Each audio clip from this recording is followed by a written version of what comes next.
अनंत T दे refresh हमी।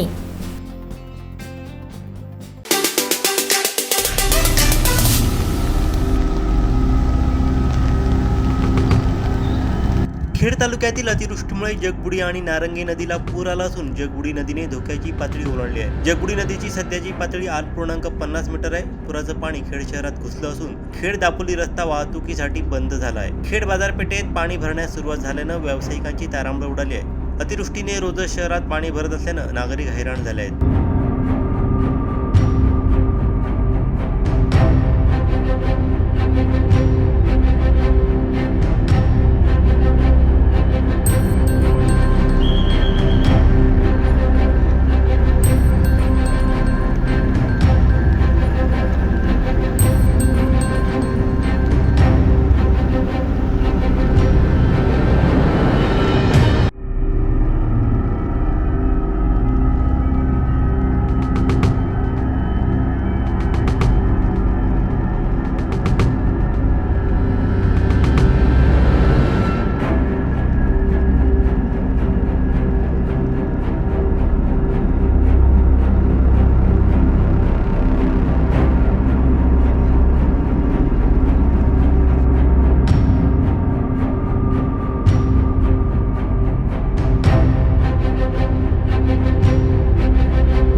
आमचे दिवसभरातले सर्व अपडेट्स, ताज्या घडामोडी आणि थेट लाईव्ह पाहण्यासाठी सबस्क्राईब करा, लाईक करा कोकणचं नंबर 1 महा चॅनल कोकण 7 लाईव्हचं YouTube चॅनल।